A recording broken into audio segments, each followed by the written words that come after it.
Caleb, Emma, Josh y yo compartimos una casa cerca del campus con Mia, quien se mudó unas semanas antes. Ella era discreta, solía quedarse en su rincón y era muy nerviosa.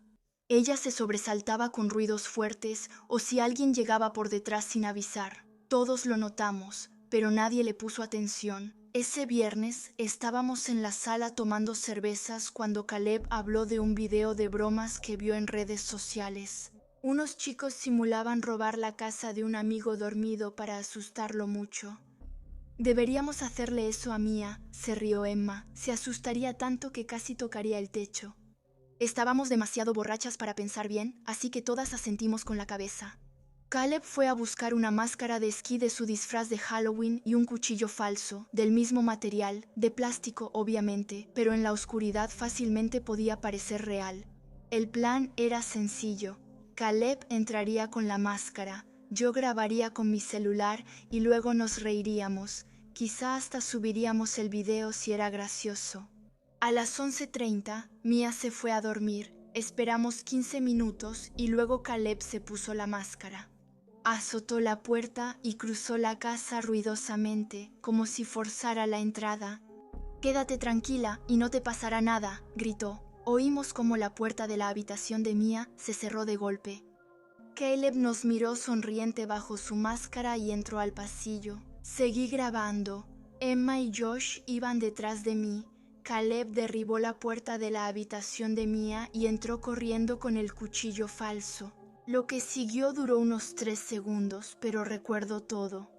Mia se levantó de golpe en su cama, sosteniendo un cuchillo de cocina real, y se movió más rápido de lo que creí posible. Primero estaba acurrucada y luego atacaba como si su vida dependiera de ello. La hoja se clavó directamente en el costado de Caleb. Él gritó y tambaleó por el pasillo. La máscara se deslizó de su rostro. La sangre se esparció por su camiseta mientras se desplomaba contra la pared. En ese instante, Mia vio a Caleb y lo reconoció, pero no se detuvo. Su mirada era vacía, ausente, como si no lo viera realmente. Ella levantó su cuchillo y lo clavó una segunda vez en su espalda. Emma gritó, suplicándole a Mia que se detuviera, gritándole que era una broma pesada, pero Mia no se detuvo. Ella gritó de forma gutural y se volteó hacia nosotras. El cuchillo, aún goteando sangre, Caleb se arrastraba por el suelo, dejando tras de sí una mancha oscura en el parquet. Agarré a Emma y la jalé hacia atrás. Josh ya había desaparecido. Corrimos al baño al final del pasillo, empujé a Emma y cerré la puerta con seguro. Cuando Mia golpeaba del otro lado, comenzó a aporrear la puerta. Cada golpe hacía vibrar la madera un poco más fuerte. «¡Abre la puerta!», gritaba ella. «Ahora mismo, Mia, por favor», sollozaba Emma pegada a la pared. «Solo era una broma, no queríamos hacerte daño». Los golpes se detuvieron por un segundo. Pensé que ya estaba tranquilo, pero la manija comenzó a temblar fuerte, como si fuera a romperse. Le dije que tiraría la puerta, buscando salir. El baño tenía una ventana pequeña al costado de la casa. Empujé a Emma hacia ella, mientras Mia sacudía la manija cada vez más fuerte. La escuchaba amamantar detrás de la puerta. Emma salió por la ventana. Yo apenas salía cuando oí la madera romperse y la puerta por ceder. Caí en los arbustos y Emma me ayudó a levantarme. Corrimos alrededor de la casa, el corazón latiendo fuerte y la respiración entrecortada por el frío. Al final llamamos a la policía y emergencias. Al llegar hallaron a Mia sentada junto a Caleb cubierta de su sangre. El cuchillo estaba a su lado y ella se mecía. Los paramédicos subieron a Caleb a una camilla y lo llevaron de emergencia. Uno nos dijo que si la hoja se movía 1 centímetro, él moría. La policía nos separó para interrogarnos y cuando hablaron con Mia, la verdad se reveló. 6 meses antes de mudarse, fue agredida en su antiguo departamento. Un hombre entró mientras dormía y la amenazó con un cuchillo por horas. Nunca lo contó, solo decía que no le gustaba vivir sola. Su terapeuta confirmó un trastorno de estrés postraumático severo. Ella sufría ataques de pánico y solo dormía con medicamentos. Guardaba un cuchillo junto a su cama para sentirse segura. Habíamos recreado su peor pesadilla. El detective preguntaba por qué. Pensaba que era buena idea. Yo no tenía respuesta. Caleb pasó una semana en el hospital. Al salir, sus padres intentaron denunciar a Mia, pero el fiscal determinó que fue defensa propia. Ella pensaba que la atacaban. Mia se mudó esa noche y nunca la volví a ver. La casa nunca fue igual. Aún quedaban rastros de sangre en el pasillo, pese a limpiarlo muchas veces. Emma se fue primero, después Josh y Caleb dejaron sus estudios. La última vez que supe de él, estaba en terapia por estrés postraumático. Ya ni siquiera puedo ver videos de bromas sin sentir náuseas. Esa noche me enseñó algo que debí comprender antes. Jugar con el miedo de alguien es arriesgado. Pensamos que es inofensivo y que luego reiremos, pero no sabemos qué provocamos. Desde mi primer año, soñaba con estar en el círculo de Jessica. Era imprudente pero genial, siempre rodeada y tan carismática que hasta los maestros la adoraban. Así que, cuando me asignaron a compartir cuarto con ella en segundo año, sentí que me había sacado la lotería. Nuestra tercera compañera de cuarto era Lea, discreta y siempre en su mundo, amable pero aburrida, lo que disgustaba a Jessica. Tras varios intentos fallidos de llevarla a fiestas, Jessica se molestó. Decía que era como vivir con un fantasma. Una noche volvió a murmurar sobre Lea, llamándola reprimida, y yo reí nervioso para seguirle el juego. Durante la charla, Jessica mencionó un software de IA que crea videos ultra realistas. De cualquiera, haciendo cualquier cosa, soltó la idea así. ¿Y si hacíamos que nuestra roomie pareciera alguien mucho menos inocente de lo que aparenta? Le dije que eso era francamente enfermizo. Jessica puso los ojos en blanco. Es solo una broma, relájate, va a ser divertido. Debería haberla detenido, pero en vez de eso, me quedé ahí, viendo a Jessica crear los videos. La primera mostraba a Lea robando manuales en la librería del campus, la siguiente la mostraba haciendo trampa durante un examen, y luego hubo otra donde besaba a un joven profesor.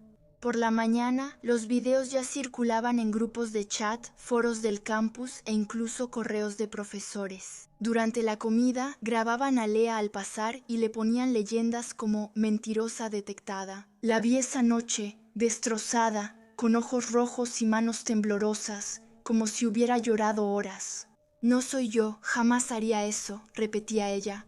Le dije a Jessica que tal vez deberíamos confesar todo. Ella suspiró, molesta. No arruines la broma, relájate. Mañana todos ya habrán pasado a otra cosa, pero no fue así. Esa noche, Lea no durmió. Caminó por el cuarto durante horas, murmurando que la observaban por las pantallas. Como a la medianoche, la puerta se abrió de repente, me incorporé de un salto. Lea estaba en la puerta, iluminada por la luz del pasillo, con las tijeras de cocina en la mano derecha. Jessica susurró su nombre y se frotó los ojos. «¿Eres tú? ¿Tú hiciste los videos?», dijo Lea con voz quebrada. Jessica rió nerviosa.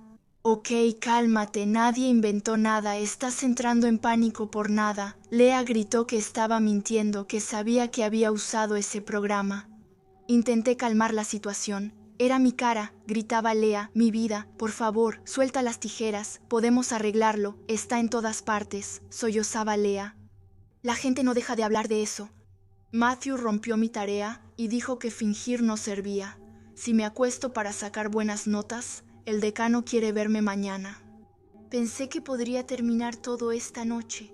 Luego añadió con una voz helada, «Pero aunque yo desapareciera, tú seguirías. Harías otras falsas, Lea, solo por diversión». Sentí un nudo en el estómago. Se acercó a Jessica con las tijeras, se detuvo, ojos inyectados en sangre, y gritó como una bestia hambrienta. El resto de la escena fue un caos. Al llegar seguridad, Lea fue separada de Jessica, quien seguía viva pero gravemente herida. Jessica pasó un mes en el hospital. Lea la apuñaló en el vientre, lo que provocó 20 puntos de sutura, un cráneo fracturado y muchas heridas. Jessica fue expulsada por videos falsos. Yo dejé la universidad poco después. Lea fue acusada de agresión y su abogada mencionó un colapso psicológico por acoso. Lea está internada en un hospital psiquiátrico y su vida destrozada, todo por una broma que creímos divertida. Eso fue el verano que tenía 17 años cuando mi primo Evan vino el fin de semana. Siempre fue muy miedoso. La noche, los insectos, cualquier cosa que se moviera un poco lo ponía incómodo. Mis amigas y yo solíamos burlarnos de él de manera inocente. En ese entonces yo pensaba que era inofensivo, solo para reírnos, al menos eso creía. Detrás de nuestra casa había un viejo cementerio que databa de los años 1800. La mayoría de la gente ni siquiera sabía que existía. Me ocultaba tras árboles frondosos y una cerca oxidada. Las tumbas eran viejas, las lápidas llenas de musgo y nadie entraba ahí. Solo una vez al año, en conmemoraciones. Los viernes por la noche veíamos películas de terror. Evan hablaba de Madison, una chica de su preparatoria que le gustaba mucho, pero no se atrevía a acercarse. Entonces se me ocurrió la trampa perfecta. En el garaje tenía un maniquí de Halloween, muy realista en la oscuridad. Mi plan era simple, ponerlo en una banca de piedra, cerca de la cerca del cementerio, y luego hacerle creer a Evan que Madison quería encontrarse con él, ahí. Vería el maniquí, se asustaría y yo grabaría la escena. El sábado en la tarde, mientras Evan jugaba adentro, preparé todo. Puse al maniquí desplomado en la banca y le coloqué una chaqueta vieja de mi mamá. La banca estaba a unos 50 metros de la cerca, rodeada de tumbas cubiertas de maleza. El lugar se veía muy tétrico. Acción de Evan. Esa noche, como a las 10:30, le mandé mensajes desde un número falso. Fingiendo ser Madison, lo coqueteé y le propuse vernos en la banca del viejo cementerio a las 11 p.m. Me contó que Madison quería verlo en el cementerio a las 11 p.m. sonriente y me preguntó si yo iría con él. Me encogí de hombros y dije que el cementerio olía a trampa a esa hora. Él insistió entusiasmado, explicando que no quería ir solo. Fingí dudar, luego acepté bromeando. Si no había nadie, me debía pasta con queso. Tomamos unas linternas y escalamos la cerca. Antes de las 11 de la noche, solo los grillos y el viento rompían el silencio. El cementerio tenía luz suficiente para ver algunas formas, lo demás eran sombras. Caminábamos entre tumbas, con linternas iluminando. Por la noche, Evan revisaba su teléfono y me preguntaba si creía que Madison ya había llegado. Cuando nos acercamos a la banca, dirigí mi linterna hacia allá y sentí un nudo en el estómago de inmediato. Había dos siluetas sentadas ahí. Una era el maniquí, exactamente en el lugar donde lo había dejado, pero justo al lado estaba un hombre, perfectamente inmóvil, con la cabeza inclinada hacia un lado. Él tarareaba una canción de cuna, suavemente, despacio, como si intentara dormir a un bebé. Susurré nerviosa que quizá Madison trajo a su hermano. Evan me fulminó con la mirada. Fingí calma y dije que seguramente no era nada. De pronto, el hombre dejó de tararear y su cuello crujió horrible. Al volverse, parecía que sus huesos no querían moverse. La linterna iluminó su rostro y sentí que mi corazón se detenía. Sus ojos brillaban, húmedos, con un líquido corriendo por sus mejillas y reflejando luz. Extendió la mano y acarició el cabello del maniquí con una ternura nauseabunda, como si estuviera tocando a un ser querido. Susurró suavemente que su esposa se le parecía mucho cuando la mató. La sangre se me heló. Evan y yo quedamos paralizados un momento, mientras el hombre nos miraba con una sonrisa cruel. El grito de una lechuza sonó cerca y supe que mi broma fue demasiado lejos. Evan me susurró asustado. ¿Por qué había un maniquí en esa banca y quién era ese hombre? No tenía ninguna respuesta, solo le susurré que debíamos irnos. El hombre se levantó y empezó a avanzar lentamente hacia nosotros. Hablaba con calma, diciéndonos que no tuviéramos miedo y que fuéramos a sentarnos con él para cantar todos juntos. Tomé a Evan y corrimos como si nuestra vida dependiera de ello. Detrás, unos pasos aplastaban hojas secas y una risa escalofriante se hacía más fuerte. Evan cayó, pero lo levanté rápido. Los pasos se acercaban, la risa seguía, llegamos a la cerca y saltamos. Al voltearme, el hombre estaba ahí, sujetando la reja con una mano entre los barrotes. Él seguía riendo, saludándonos con la mano. Al regresar a la casa, cerramos con llave todas las puertas y encendimos todas las luces. No dormimos en toda la noche. Ya más tranquilo, le conté a Evan sobre la broma, los mensajes falsos y el maniquí. Él estaba furioso y le juré que no sabía quién era ese hombre.